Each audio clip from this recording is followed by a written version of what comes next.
హైదరాబాద్లో భారీ పెట్టుబడికి ముందుకొచ్చిన వాన్గార్డ్ గ్లోబల్ క్యాపబిలిటీ సెంటర్ ఏర్పాటు చేస్తున్నట్టు వెల్లడి. ప్రత్యక్షంగా 2,300 మందికి ఉద్యోగాలు లభించే అవకాశం. హైదరాబాద్ సెంట్రల్ యూనివర్సిటీలో ఉద్రిక్తత. భూముల వేలానికి వ్యతిరేకంగా విద్యార్థుల ఆందోళన. ముందు జాగ్రత్తగా అదనపు బలగాల మోహరింపు. వేలం వేస్తున్న 400 ఎకరాలు హెచ్సియు భూమి కాదన్న రాష్ట్ర ప్రభుత్వం. ప్రభుత్వ ప్రకటనను ఖండించిన హెచ్సియు రిజిస్ట్రార్ పర్యావరణాన్ని, జీవ వైవిధ్యాన్ని కాపాడాలని రాష్ట్ర ప్రభుత్వానికి విజ్ఞప్తి.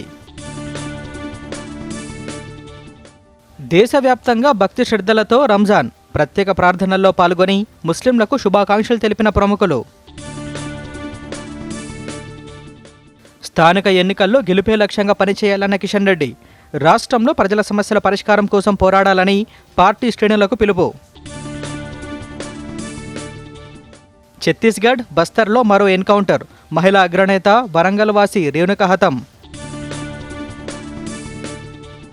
అదనపు టికెట్ల కోసం హెచ్సిఏ వేధిస్తుందన్న సన్ రైజర్స్. ఎస్ఆర్హెచ్ ఆరోపణలపై విజిలెన్స్ విచారణకు ఆదేశించిన సీఎం రేవంత్ రెడ్డి. ఆరోపణలు నిజమని తేలితే కఠిన చర్యలు తీసుకోవాలని సూచన. రేపటి నుంచి రాష్ట్రంలోని పలు జిల్లాల్లో వడగళ్ల వానలు. 2-3 డిగ్రీల మేర ఉష్ణోగ్రతలు తగ్గే అవకాశం ఉందన్న వాతావరణ శాఖ.